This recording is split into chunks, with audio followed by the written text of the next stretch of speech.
Mauvaise nouvelle de Pierre Vlelot. Vous allez voir ce que vous allez voir. Ce matin-là, comme tous les matins à la même heure, je suis sorti de chez moi avec un bouquin sous le bras et mes lunettes sur le nez. Je ne procède jamais autrement et ça fait 30 ans que ça dure. Je ne travaille pas avec les autres. D'ailleurs, je travaille peu.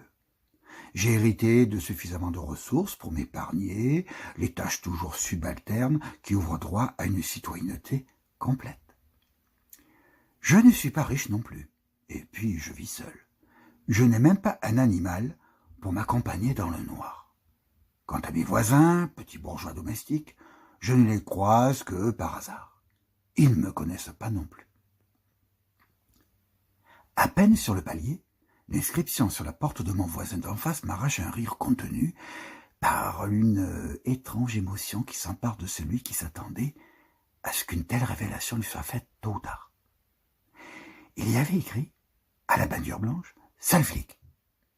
Je peux vous dire que ce genre de manifestation ne s'était jamais produite en 30 ans d'une résidence plutôt marquée par la tranquillité sécuritaire, qui fait l'objet d'un impôt croissant, depuis que nous sommes en guerre contre un ennemi lointain, qu'on attaque de loin et qui vient de temps en temps massacrer ceux qui se cultivent aux terrasses de nos cafés parisiens.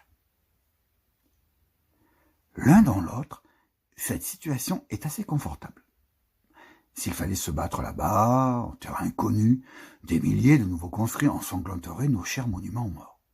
Au lieu de ça, on cède quelques existences promises au confort de l'emploi de ses loisirs, et nos institutions stratégiques, du flic à l'élu et du prof à l'industriel, conservent toute leur intégrité.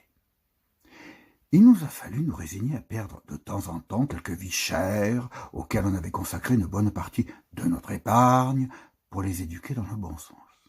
Je ne suis pas contre. Je n'ai pas d'enfant, pas d'emploi à perdre. J'ai cependant planqué une cagnotte dans le mur indestructible de mon inviolable intimité. Et j'évite autant que faire se peut de me balader en ville.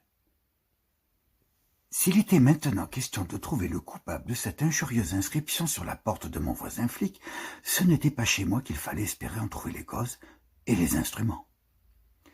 Et pourtant, c'est là que ses collègues ont débarqué après avoir brisé ma porte. Imaginez ma tête quand je suis revenu de chez le boulanger, mon pain et mon bouquin sous le bras. Il y avait du monde à l'entrée de notre petit immeuble cossu. Un singe, en uniforme, m'a demandé mes papiers. Ils avaient sans doute dû les trouver dans mon salon où j'ai la manie constante de les oublier quand je sors.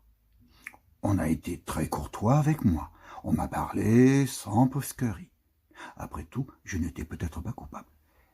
À l'étage, j'ai rencontré le regard blessé de mon voisin flic. Sa porte était entr'ouverte et sa femme, une jolie gamine aux cheveux blonds et bouclés, le rêve, attendait dans cette ouverture, les bras croisés sur sa petite poitrine adolescente et le regard perdu dans ce rêve inaccessible. On m'a fait entrer chez moi. Tout était sans dessus-dessous. Les tapis retournés, les tiroirs par terre, mon linge éparpillé et un chat que je ne connaissais pas observait la scène du haut du buste de Pallas. Je me suis assis sous la pression d'une main humide. J'avais soif.